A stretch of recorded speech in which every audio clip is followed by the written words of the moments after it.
بسم اللہ الرحمن الرحیم۔ السلام علیکم ورحمۃ اللہ وبرکاتہ۔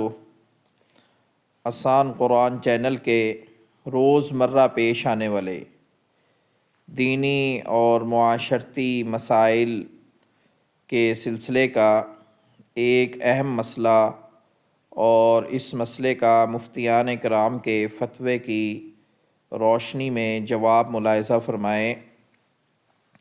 جیسا کہ ہمارے معاشرے میں یہ ایک عام روایت ہے کہ دلہن شادی کے موقع پر لہنگا پہنتی ہے، تو آیا کیا شادی کے موقع پر دلہن کو لہنگا پہننے کی اجازت ہے یا نہیں ہے اسلام کی نظر میں، اور اس میں کسی قسم کا جائز اور ناجائز والا مسئلہ تو نہیں ہے، یا اگر کوئی حدود و قیود اسلام نے مقرر کی ہیں تو وہ کیا ہیں؟ پہلے سوال ملاحظہ فرمائیں، اس کے بعد جواب۔ سوال: شادی کے موقع پر دلہن کا لہنگا پہننا کیسا ہے؟ جواب: دلہن کا لہنگا پہننا جائز ہے، لیکن مفتیان کرام نے اس میں کچھ حدود اور قیود مقرر کر دی ہیں۔ ان حدود میں رہتے ہوئے یہ جائز ہے، اس کے علاوہ یہ جائز نہیں ہے۔ غور فرمائیں، البتہ اس میں ستر پوشی اور پردے کا خیال رکھنا لازم ہے۔ یعنی کہ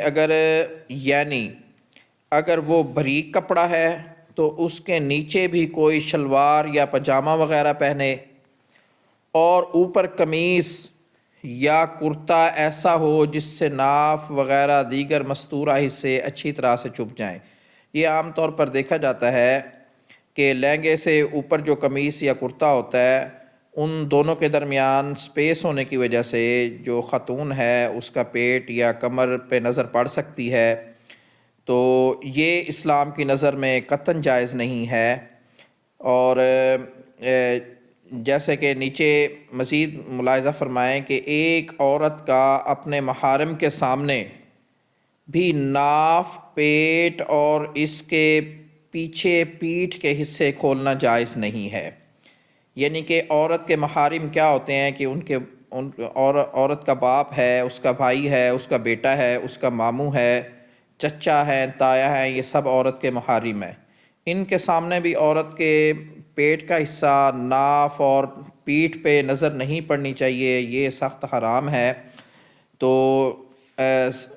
لیکن شادیوں کے موقعوں پر عموماً دیکھا جاتا ہے کہ لہنگا ایسا تیار کیا جاتا ہے جس سے اس خاتون کی، دلہن کی کمر بھی نظر آ رہی ہوتی ہے، پیٹ بھی نظر آ رہا ہوتا ہے، تو ایسی صورت میں لہنگے کا استعمال جائز نہیں ہے۔ لیکن اگر وہ ایسے تیار کیا گیا ہے کہ جس سے جسم کے یہ حصے یا جسم کا کوئی حصہ اتنا ٹائٹ ہونے کی وجہ سے قمیص کے یا کرتے کے واضح نہیں ہو رہا، تو تب اس کی اجازت ہے۔ دعا ہے کہ اللہ پاک ہمیں دین کی صحیح سمجھ اور عمل کی توفیق عطا فرمائے۔ آمین یا رب العالمین۔